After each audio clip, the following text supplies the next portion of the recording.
You're listening to Hidden Roll, the podcast where we introduce you to the brains behind your favorite toys, games, and all things play. Before we jump into this episode, we'd like to give special thanks to Pop, peopleofplay.com, the one-stop hub for all toy and game inventors. Without them, this podcast would not be possible.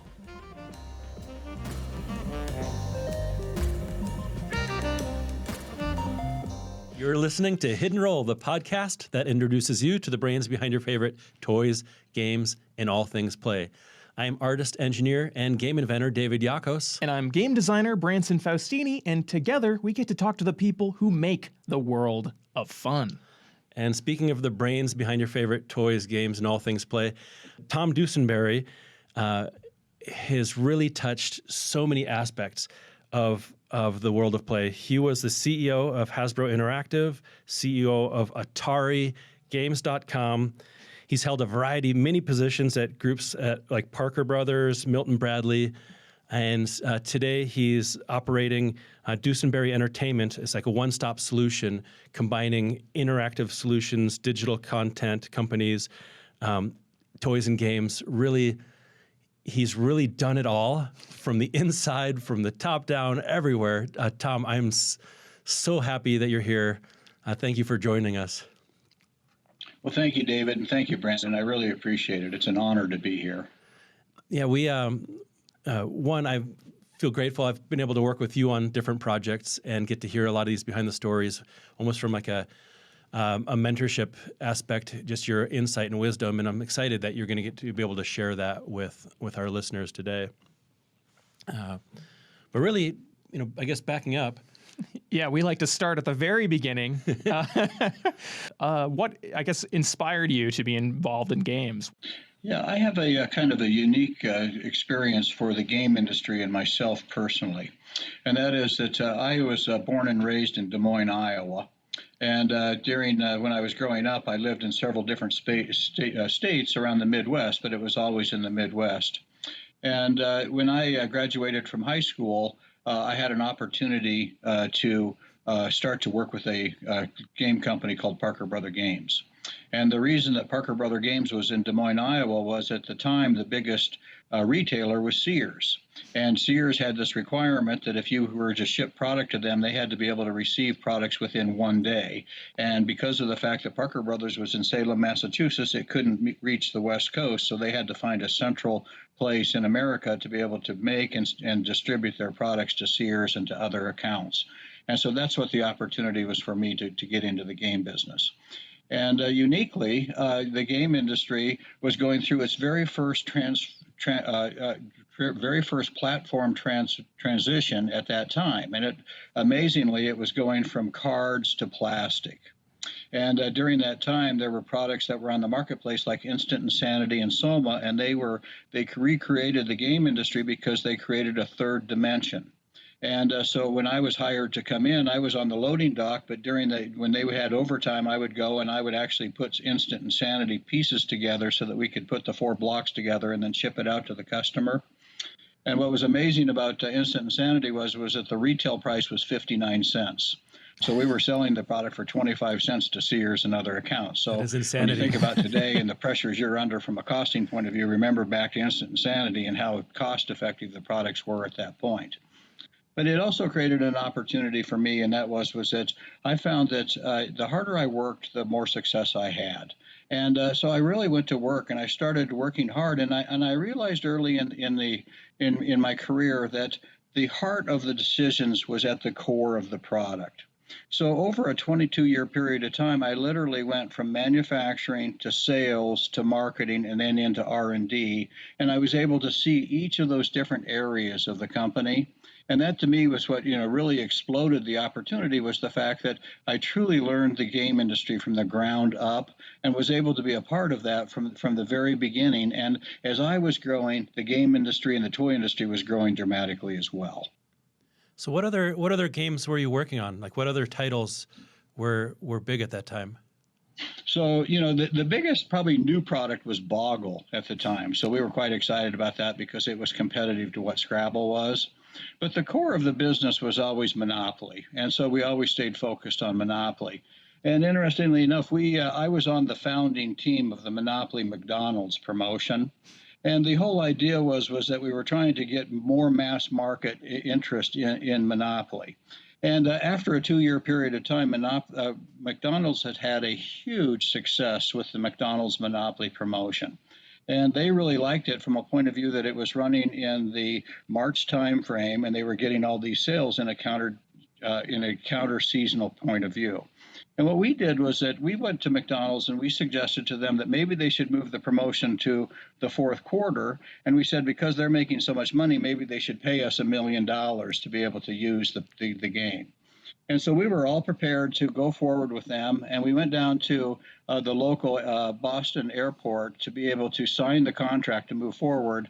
And when we got there, we found out that our arch rival, Milton Bradley, had stolen that slot, and McDonald's had agreed to do a Scrabble edition.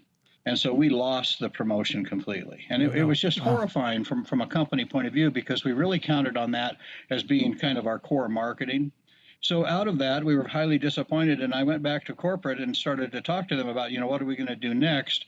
And we didn't quite know what to do. And we said, well, if we go to Coke, they're not as big as McDonald's. And if we go to other consumer product companies, they're kind of second tier to what McDonald's is. And we said, what is the one thing that is bigger than McDonald's? And that is the U.S. government. And so we came up with the idea of why not take Monopoly and go to the local lotteries and see if we can't do a scratch-off ticket. So we went to the Massachusetts lottery and we convinced them to be able to test a Monopoly scratch-off ticket product. When was this? Around what year? This was in 1989, 1990. And so what happened was that while we're getting ready to move into the scratch-off ticket business, Hasbro purchases Parker Brothers. And so the new management of Hasbro comes in and they start to look at this and they say, oh my goodness, lottery and gambling, that's really dangerous, and it could really ruin our brand. And so I remember I came up with the scenario by saying that why don't we test it in Massachusetts, because it's only one state, and if we get one complaint, we'll agree that we'll never do it again. So that criteria kind of worked. And so here, 30 years later, Hasbro has made literally hundreds of millions of dollars off the scratch-off ticket business, and there's never been that complaint that came through. So that was just one example of how, McDonald's and McDonald's Monopoly promotion really turned out to be a highly successful product for us, not only because of the promotion, but because of the other businesses we were able to create because of Monopoly. Well, I must admit, I try to avoid the Big Macs and French fries at Mickey D's, but there is a fun allure of the peel, because they've got the little peel things on the French fries, and you get the Big Mac. You can find out if you can get like the instant wins, or you try to get your Monopoly pieces, and so that's got to be a massive monster promotion, but it's a really good overlap. Yeah, it's what has turned out to be great about it is that it's an enduring promotion. So every single year, people count on it, and it's a consistent promotion. And McDonald's sees a steady bump in sales because of the fact that people are coming back to be able to play the Monopoly game. So you sure had an inside view of every department, from shipping to assembly to marketing to R&D to the creative development side. Was there certain aspects of that process that you really felt at home in? Like, were there areas that you're like, oh, this is me? The one area that this is me was definitely inventor relations. That's where it all came together for me. But I will say that I loved every job that I had. I loved the people that I worked with. I felt that I learned every single time, and was as committed and caring about making sure that I had my sorry components in the right box in assembly as I did, working with the inventors to make sure that we had the greatest innovation that we could possibly bring to the marketplace. But I think it's a fair point, and that is that I do think the reason that we as a company excelled so much, and I was fortunate to be a part of it, was the fact that I knew the game business inside and out. And so when I started to work with inventor relations, it was not only my ability to work with the inventors, which was key, it was my ability to work with the internal organization to be able to make sure that we maximize that opportunity. And when we were in the inventor relations area, the thing that I focused on as much as possible is that if Yakos brought a product in and another designer internally was doing the work on it, I gave both credit instead of just Yakos the credit. And that made all of a sudden everybody inside wanting to work with inventors as much as outside inventors wanting to work with internal people as well.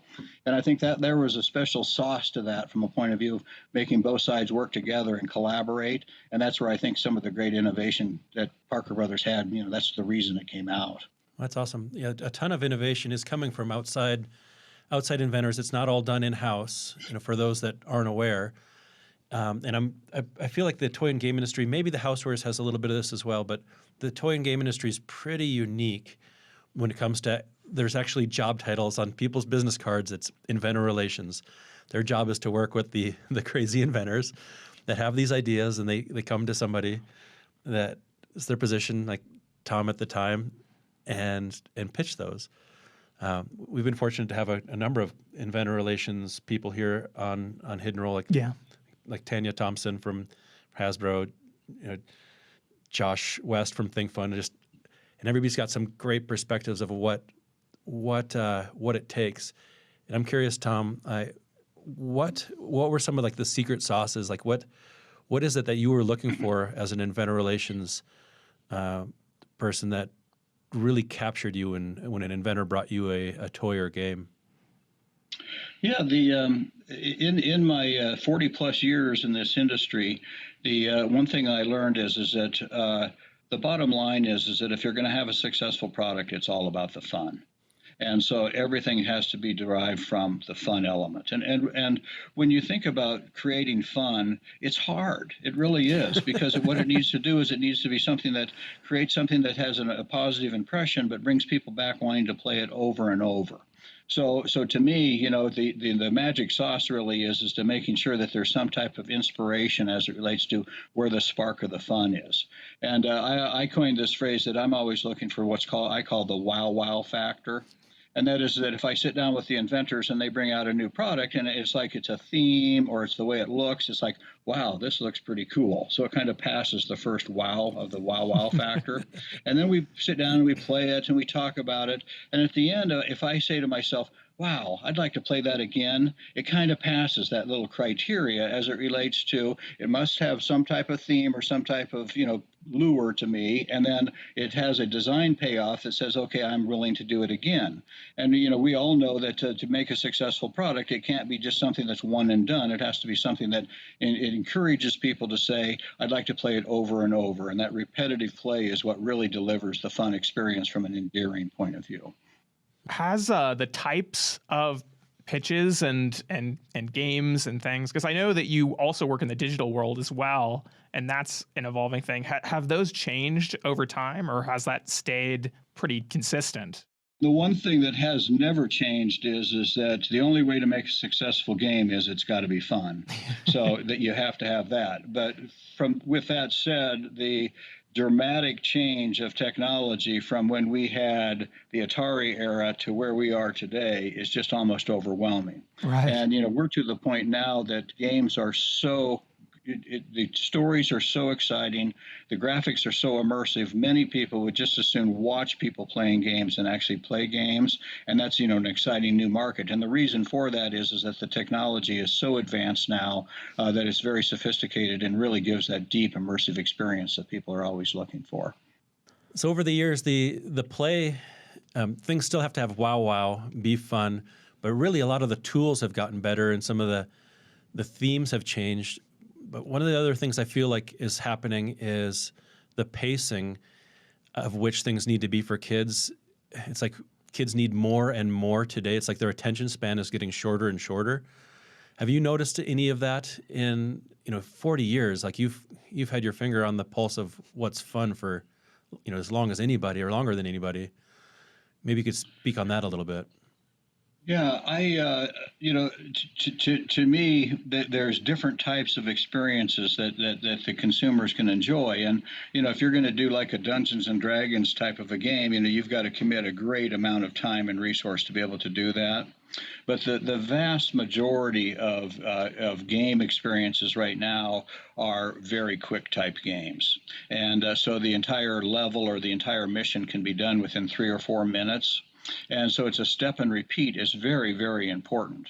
But with that said, is that there's got to be some type of storyline that holds each of the different parts together. And so that is critical because you've got to get from point A to point B. And in today's market, what we find is that versus even 20 years ago, it was used to be all about new. Let's bring something new to the market. The audience will love it. Today, it's let's take a brand and let's extend that brand because we've already got an audience. And if we can, keep that audience but give them something new and fresh to do, that would be better. And to me, that makes it a lot harder for innovators because of the fact that people aren't looking for new as much as they're looking for additions to current type of branding. That's interesting.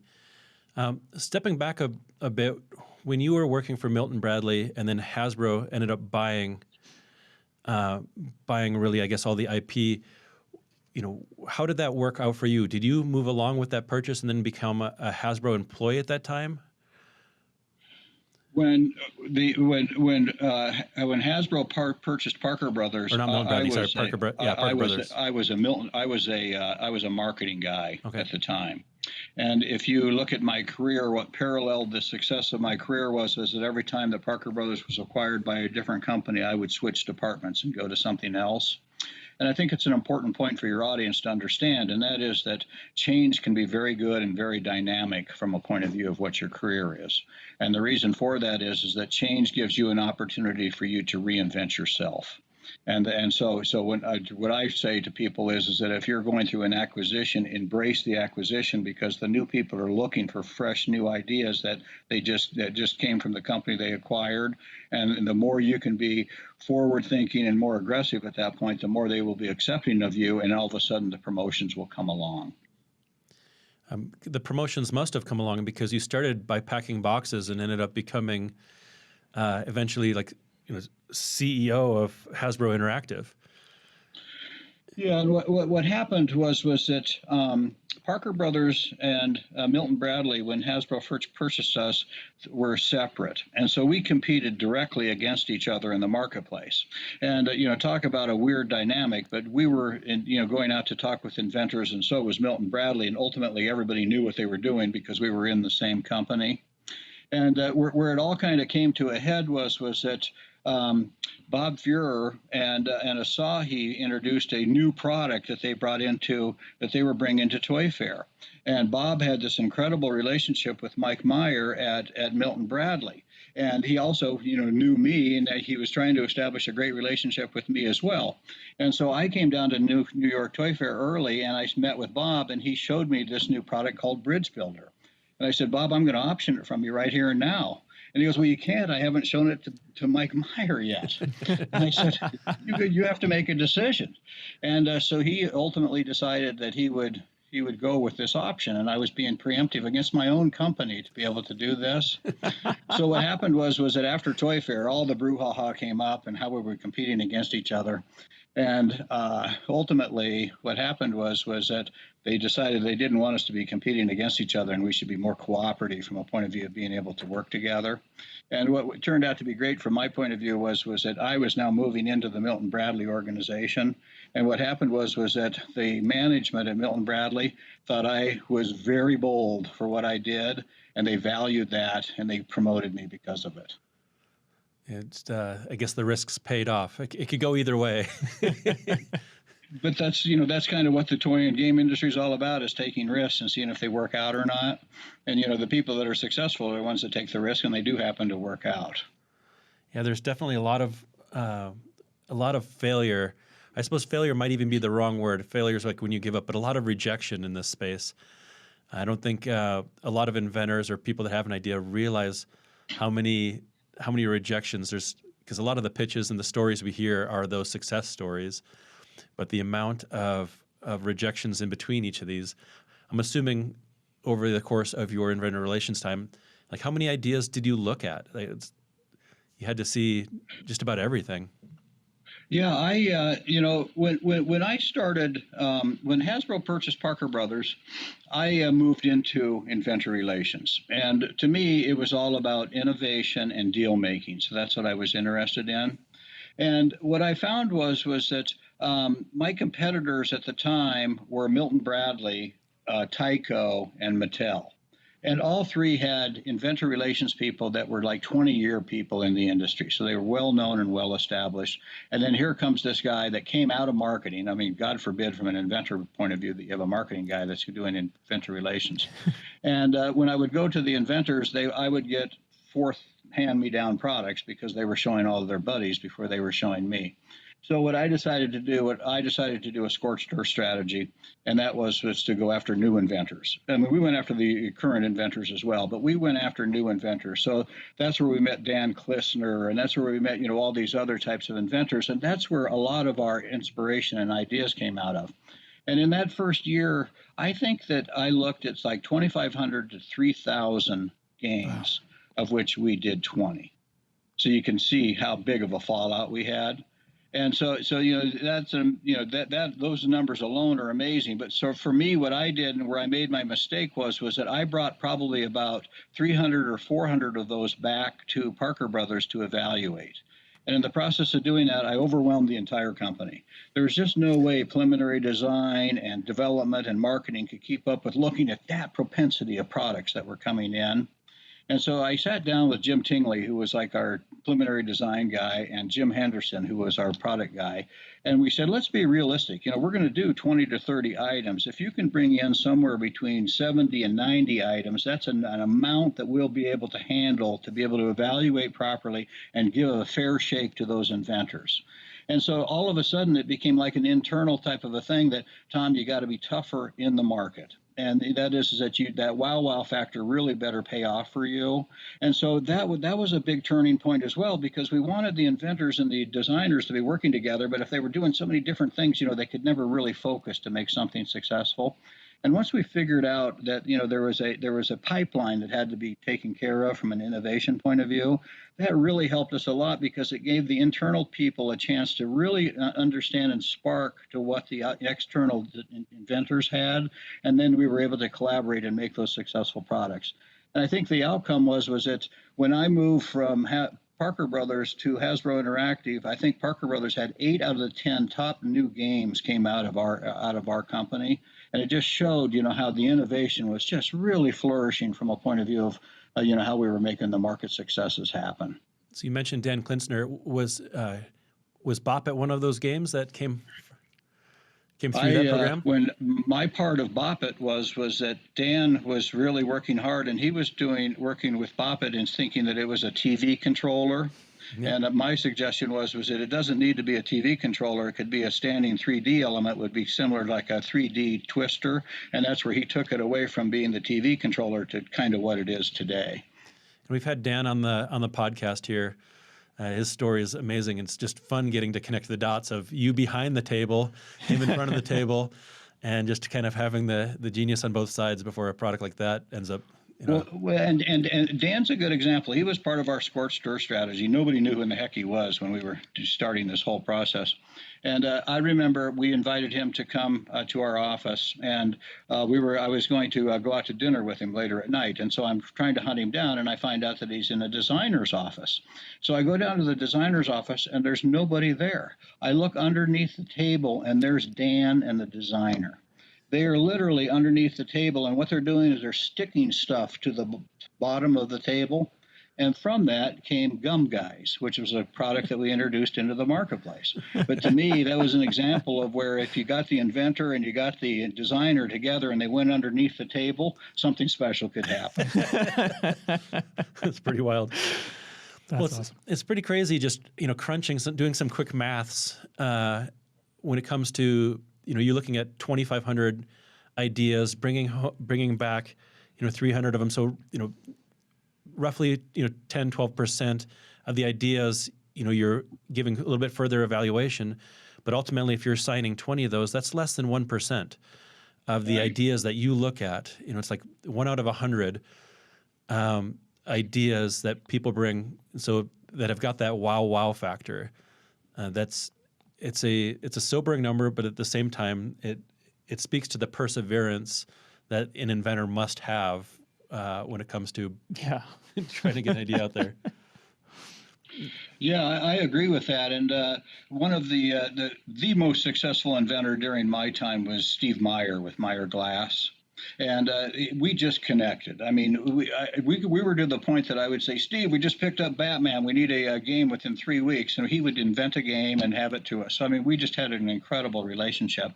And I used to always ask him, I said, geez, it's such a challenge. You have to come up with so many ideas for us to take one or two. And his response was, it's a numbers game.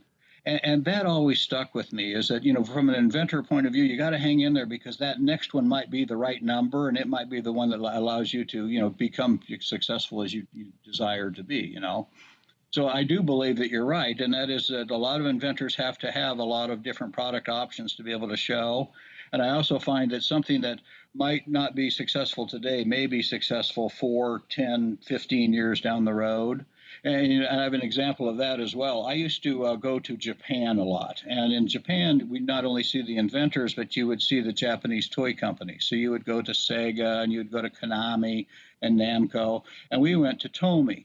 And so when we went into Tomy, they were struggling to be able to show us new product. And so the guy at Tomy says, well, let's show him this product from many years ago. So they bring out this old prototype of this tractor.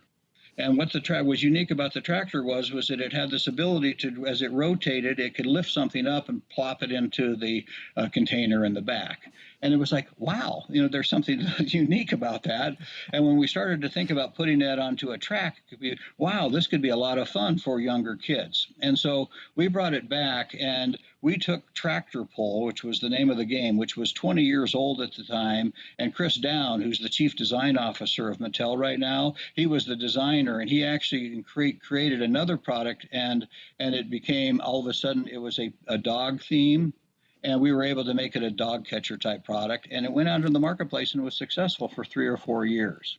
So to me, the point is, from an inventor perspective, is that even though we may not like it today, we may like it tomorrow. So don't give up on it, and make sure that people know that you still have that idea. That's innovative, for sure. So at Hasbro Interactive, it sounded like you had a couple of things like that were giving you some secret sauce of just like you're bringing the inventors, like the hunt for even new inventors, fresh ideas. You're helping them work tighter with the developers and the designers. What other things, like, because so much innovation was coming out of that time, what are the other things like made that magic work? Well, I think Alan Hausenfeld deserves a lot of credit, to tell you the truth. I think sure. that he's a product guy, and so he was always interested in product and in inventors. And so he created kind of a spirit from a point of view of innovation. And when we were doing the inventor relations type stuff, I came up with the phrase "content is king," and he really ran with that. And so from that, then when I created Hasbro Interactive and then moved into Hasbro Interactive, I continued that strategy that Alan and I had, which was content is king. And that's where I bought Atari. That's where I bought Avalon Hill. That's where I bought Wizards of the Coast. That's where I bought Microprose. That's where I bought Spectrum Holobyte, all because it was going to be great content for the future for Hasbro. Man, those are some names that changed my life. And I mean, imagine for me, just being a normal guy, all of a sudden I get this job and I'm able to go out and buy Atari. I mean, I bought Atari. I mean, how many people can say that, too, right? and my most proud, of course, is the fact that I fought tooth and nail for Wizards of the Coast. And to tell you an interesting story. So I go to Gen Con with Mike Gray back in 1992, and there's this little company called Wizards of the Coast that has this unique card game called Magic the Gathering. And Mike says to me, Tom, you got to play this game. It's the future. It's the greatest thing ever. So I go and I play it, and I see what everybody else saw, that it's truly phenomenal. So I go back, and because I'm the inventor relations guy, my job is to share with all of the Hasbro corporate management, new innovation and exciting things that I think are coming down the road. And so I go out and I have this proposition that I say that I think I've seen a card game that can be bigger than Rook, Pit, and Melbourne combined. Those were our core card games at the time, and they did probably about $5 million worth of business. And so, Alan, of course, is intrigued, and he says, "Let me, tell me more." So I bring this card deck out, and I have my row, and I show him his row, and I'm trying to explain it to people, and it was like that fell flat. I mean, it fell completely flat to that management. So it was like, okay, I didn't do so well. And the number one guy in games and the number two guy to Alan takes me later, and he puts his arm around me, and he goes, "Don't ever show me this shit again," and told me, keep it out of here. Right. And so it's like, okay, I got that. But I didn't give up. And so when Hasbro Interactive came, I still wanted to pursue Wizards of the Coast. And two things happened for me. One was Gilman Louie, who I just purchased his company from, was on the board of Wizards of the Coast. And two was Herb Baum was the COO of Hasbro. And he was listening to me and thought that, I had some good ideas. So we go out to Wizards of the Coast, and we have Magic the Gathering, and we have Dungeons and Dragons. And at that time, you would sell your company for about what equal to what earnings was. So at the time, the company had about $150 million in earnings. We offered 175. So we had a really, $25 million kicker to this offer. And we were thinking, oh, man, they're going to buy this. This is going to be great. And they rejected our offer. And it was just like, oh, it was so horrible. And the reason was that we didn't factor in a new license that they had coming. And so it's like, okay, we need to refactor that in. But I was still bothered because I just saw the IP for Wizards was so special that it was going to really change Hasbro. And so I woke up literally in the middle of the night, and I called Herb Baum up. And I said, "Herb, we've made a huge mistake." I said, "We've got to relook at Wizards of the Coast. I just think that, our destiny is in this company." And he says, "Tom, if it's that important to you, we'll do it." So we set up a meeting in New York, and all of a sudden things started to turn around. First of all, that license that we didn't value was Pokemon. And Herb saw what I saw, and he went back and he helped me make the acquisition happen. And what was so amazing about that acquisition was that we didn't really even care about Pokemon when we were buying the company. But Pokemon was so successful that 9 months later, it delivered in bottom line profitability, $325 million. Wow. So Hasbro literally got Wizards of the Coast for free. Good Lord. I had no idea. That's wild. Yep. Yeah, that's, I can't imagine being able to see all of that and bringing in something like Magic the Gathering, Dungeons and Dragons. Really, that kind of has a little bit of a stigma. Those are not everybody plays those games. Branson here, our resident dungeon master, that's been his life, and I can't imagine just trying to even pitch that internally, in a board meeting of guys, this is the future, and you must have had some clear insight as to what that could be. Were you seeing and watching? What were you looking for? What were the tells? Were you seeing how it was drawing everybody in, or just that it was a fun gaming mechanic, a card mechanic? What was the tell for you? I saw the beginning of storytelling. And I think that in our industries, storytelling is becoming more and more significant. So that was a big part of it. But then, I also saw that it was so addictive. It was almost like, cocaine or something, because once you got into it, you had to get another pack because you needed to strengthen your deck. And to me, that had that repeat value type quality to it. And so that's what I was really trying to pursue. And then I just thought the entire team was so unique. They did everything differently and everything inconsistent with what the toy industry was at that time. And I felt that, that was really important to really shake up Hasbro a little bit from a point of view that there were different ways to be able to do things. So I think those were kind of the factors that allowed us to, really see it. And then Herb got behind it in a very big way, and then he pushed it into major success. Yeah, that counterculture play has really become mainstream. It's become our culture in so many different ways. Yeah. So maybe we could touch a little bit, just in passing almost. You say, I bought Atari. I would love to just hear a little bit more about, the arc and the things around Atari. What was that like, being able to be part of that story and the innovations that came out of there? Yeah, so the Atari Part One was that I was at Parker Brothers, and I was given an opportunity to move out of manufacturing and move into sales. And so I got to sell Atari product, and that was a great experience for me. But it was amazing because Parker Brothers at the time was the number one third-party game company. So we had Frogger and Popeye and Q*bert and Star Wars. I mean, it just went on and on, these great different games that we had. And so we really were the darling of the industry for like the first 2 years because we went from nothing to being worth $200 million in sales, and then the entire thing collapsed. And so I had this amazing experience where I helped build a sales organization where we went from just two of us to having 70 people in the sales organization within a 2 year period of time, to 6 months later having two of us left. So we fired every Wow. single one of them. And it was really hard because these people were really smart, really, really good people. And then what we ended up finding out was that we had this huge hangover at retail, and Toys R Us in particular had more product than you could possibly imagine. So at the time, we were owned by General Mills, and I went to General Mills with my management, and we proposed to them that we would have a promotion where we would give $10 off a video game that was worth $9.99. So basically, you get it free, but we'd get it out of the store. Was the whole idea. And we went and we calculated this thing. We had people from the outside come in and calculate it, and we estimated that the entire cost was going to be like $600,000, which was like a huge amount of money at the time. General Mills agreed to that promotion, and when it was all said and done, we spent $6 million, and so we missed it by a huge factor. Wow. But it was probably the best thing that happened to our company because everybody else had hangover for years of product, and we cleared all our product out and were able to go forward with our business. So many people think that that almost saved Parker Brothers from a point of view that we were able to get away from our inventory problems.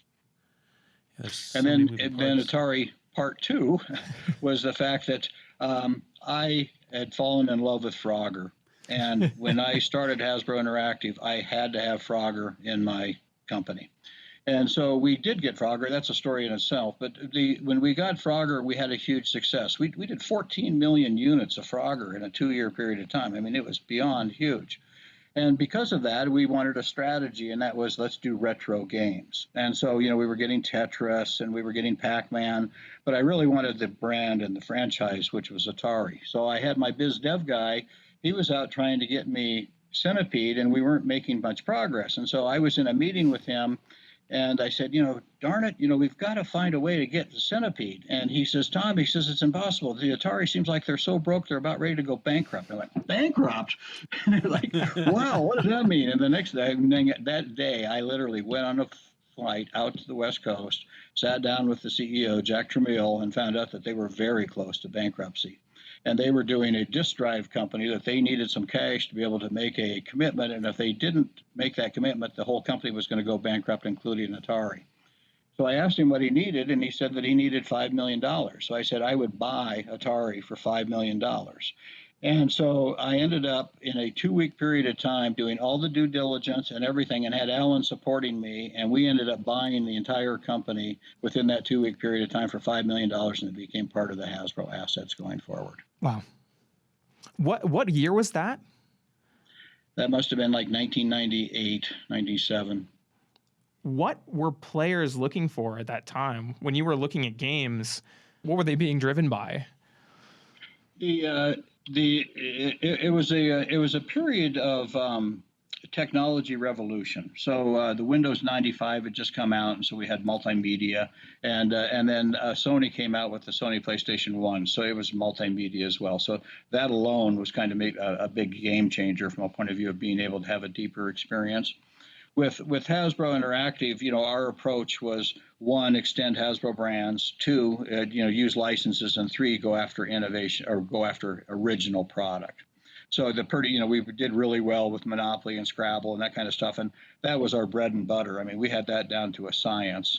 And then we had some successes with the licensing business with Frogger, and we also did Star Wars Monopoly and some of those products. But we really wanted to do new innovation. And we felt that that's where the promised land was. And so I had just acquired Microprose, and they had a really successful PC game called Railroad Tycoon. And so I then started working, our company started working with Chris Sawyer, who was the Rollercoaster Tycoon developer. And when he brought the product in for the first time, it was called White Knuckle. And so when he was looking at White Knuckle, we were looking at it and saying, hey, we could brand this more broadly. And we thought that it could be more exciting and more thrilling if we used a roller coaster and then we tied it into the tycoon positioning. That would get us, the resource management type people, to understand that this could be a resource management type of a product. So we repositioned the game into Rollercoaster Tycoon, and that's how we named the product. But interestingly enough, you talk about innovation, and the reason the product was so successful was that I met with Chris and I said, we'd really like to do this game with you. And he goes, well, I have two requirements. And I said, what's that? And he goes, one is that I want a licensing fee of 18%, which was really high at the time. And he said, two is that I want you to guarantee me that your people will not come in and make me change my game based upon what they want, because I have a very clear vision with what I think Rollercoaster Tycoon should be. And, being a corporate guy with all the enthusiasm and the resource you have behind you, that's a real big challenge, but we agreed to that. And I do think the reason that Rollercoaster Tycoon was so successful was that Chris truly had that clear vision. And with a team of only 6 people, he made a multi-$100 million product because of the fact that he stayed true to what his story was and his creativity. Oh, definitely worth fighting for when you get the author, the creative genius behind something, and being able to back that from a corporate level, that can help make something successful for sure. Yeah, and I've been fortunate in my career to work with George Lucas, and I've been fortunate to work with Steven Spielberg, and as you know, I've been able to even work with magicians. And to me, these people, they are very unique and they're very special, and the reason for that is that they pay attention to detail like nobody else. And I do think that there is from a creative point of view, the attention to detail is really important, because that's where that special spark or that special ability comes out that really makes it a super product for the consumers. So working Hasbro Interactive, this is really a conglomerate of so much creativity, and you're pouring a lot of your life and work into this, and a lot of big names, games, things are happening. But what ended up happening with that? Because you're no longer with Hasbro. You're currently doing your own Dusenberry Entertainment, but where did this end up going for Hasbro? Yeah, well, for me, in 2001, Hasbro decided to go back to basics. They had Galoob and Kenner and a whole bunch of other products, and they wanted to focus on their core business. So they asked me to sell Hasbro Interactive, and I did, to a French company called Infogrames, and that gave me a great exit. So I was able to then move forward with other things. And I created Dusenberry Entertainment with the idea that what I would do is continue to do innovation and creativity type stuff.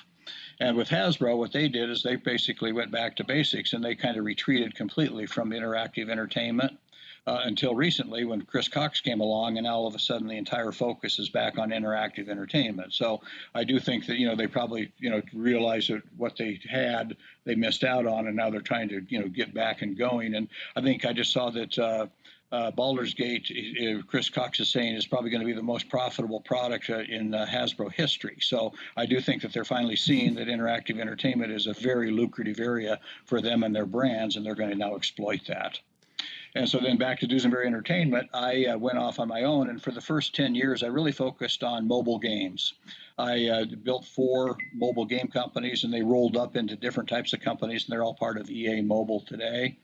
And then about 6 or 7 years ago, I was asked to help NASCAR create a video game for their sport. And so I moved down to Charlotte and actually worked in the NASCAR headquarters building with all the corporate people, but the tracks and the drivers and everybody else. And we created the NASCAR Heat franchise, which was a hugely successful product for several years. And then beyond that, I was on the board of K'NEX, which is the little toy company. And that was an interesting story. I was brought in as an independent board member as a K'NEX family had just sold their business to a independent equity company. And after about a year, I moved from being a board member to the COO with the intent to be able to sell the company. And in a 7-month period of time, we packaged it and were able to sell it to Basic Fun, and it's part of Basic Fun today. And then since then, I've been doing lots of different licensing deals, and I've got a couple of major projects that I'm working on that I'd love to share with you, but they're just not ready to be shared with you quite yet. They're top secret still. Yes. Well, that'll be. We'll get those on the next time we have you on here for sure. I'm curious. Are there, when looking back, are there certain projects that were like, this was really, of all of the different things I worked on, this was probably the most fun I ever had. Working on this thing. What are some of those most fun moments? I found that for me, as much as the products were great, it was the people were even greater. So it was being able to work with different great people. And so I would say, the moments that were, most amazing to me were as simple as when I was first starting my career, I was the safety engineer, and I was able to reduce safety accidents in the factory significantly. And that was so thrilling. It really was. It was very rewarding to be able to do that. I actually worked at one stage, and I was the Ouija duster, which meant that we would have a masonite Ouija board, and I would put it through the duster so we would be able to put the label on it. And that was a great job as well.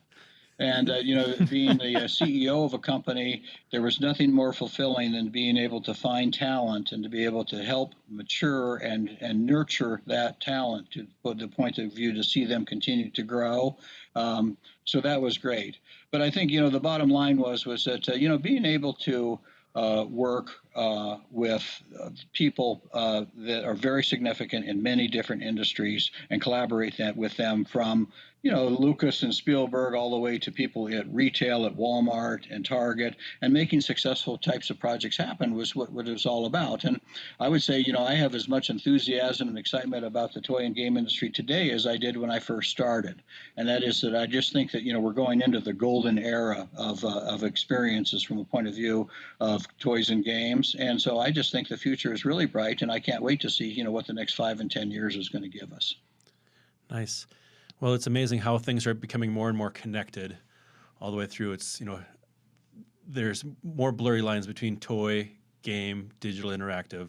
Things are definitely, the lines are blurring. Yeah, and I think that, that was a big part of what Hasbro Interactive was that when I saw the business from a very macro point of view, I said, at the time, we're the best third-party publisher out there.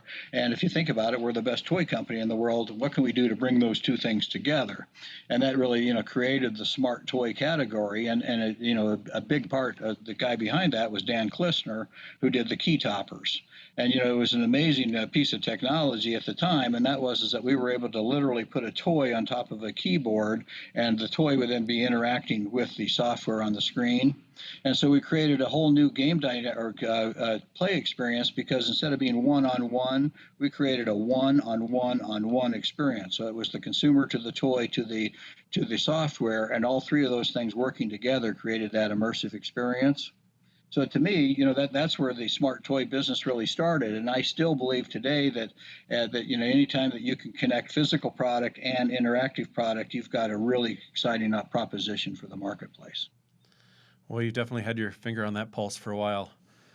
Tom, this has been just amazing getting to run down this, not even memory lane, this is history right here, getting to hear all of this.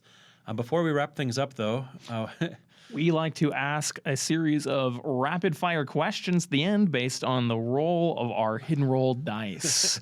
So we're going to let fate decide here what your final couple questions are going to be here. Sounds good. I'm going to roll for you because you can't reach through the screen. But here we go. The first roll. Oh, almost lost it. The dollar sign. Okay, if money was no object, so you've got infinitely deep pockets, what play experience would you love just to make today, no matter how outlandish? Good question. I think that creating something that brings together humanity somehow would be really fun.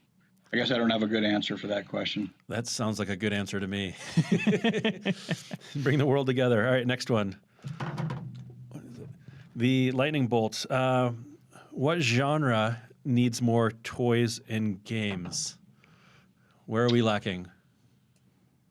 I think that in role-play games, you need to have a lot more role-play games in today's era.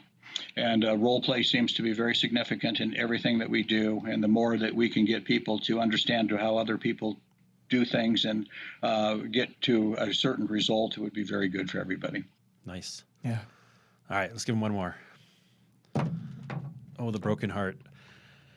Okay, out of toys and games, what toy or game do you just love to hate? This is going to be a hard one for you because you seem to always have all the nicest things to say about everything, so I'm just curious. I love to hate Scrabble. Fair enough.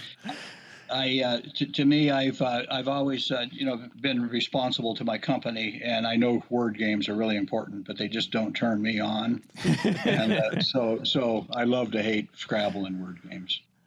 Well, that's a good answer. One of mine is definitely Monopoly, and I feel like bad saying that, knowing that you had worked on it so much. But I always find it amazing with Monopoly because the number one complaint is that it takes too long to play. And my comment is that if you play by the rules, it should take a half hour to 45 minutes, and nobody understands that. So, yeah, there was plenty of game fights over the rules in my house growing up. Well, Tom, this has been a pleasure and a treat. If somebody's to I guess just follow maybe Dusenberry Entertainment, we can put some websites in the links below. But if you want to share that, a website or anything, we'd love to. Sure. So I'm always looking for collaboration. So if you have projects that you'd like me to help you out with, I'd be happy to do that. I can be reached by email at tom@tomdusenberry.com. And then you can also reach me at my website, which is dusenberryentertainment.com. And I really stay in my lane from a point of view that I really focus on toys, games, and interactive entertainment. But from within that, I do go very deep, and I have a lot of very good relationships that we can explore together. Well, this has been awesome. Again, thank you for taking the time and just running through all this with us. Yeah, thank you for your incredible and vast insight into history and your experiences. Well, that's what you get when you've been around for a while. Well, I don't know about you, but I want to go play some Frogger right now. I know. It's so bad.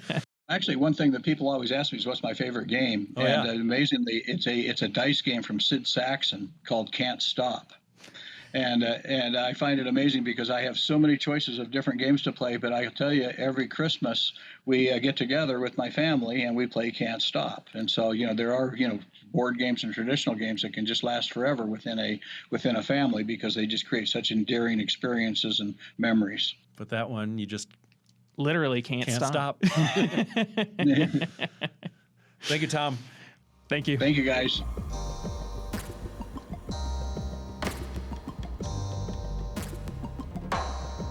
This has been Hidden Roll, the brains behind your favorite toys, games, and all things play. If you like what we're doing, the best way you can support us is to share us with your favorite brains. Please thumbs up, leave a review, and follow Hidden Roll Podcast on Facebook, Instagram, Twitter, or TikTok. You can also sign up for our newsletter at www.hiddenrollpodcast.com for a monthly sneak peek at our upcoming content. That's Hidden Roll, ROLE, podcast.com. Our episodes are available on all major listening platforms, or if you'd like to see our beautiful faces, all of our content is available to watch on YouTube. If you know of someone who would be a great fit to appear in our podcast, or if you'd like to learn the story behind any toy or game, send us an inquiry at hiddenrollpodcast.com/suggestions. Or let us know on our social media. We love to hear your feedback and ideas. Once again, special thanks to Pop, People of Play, the one-stop hub for all toy and game inventors. Visit www.peopleofplay.com to learn more. This podcast is also made possible by the continued support of the brains who never grew up, inventors of play, Streamline Design. Thanks for listening, and we'll see you next time.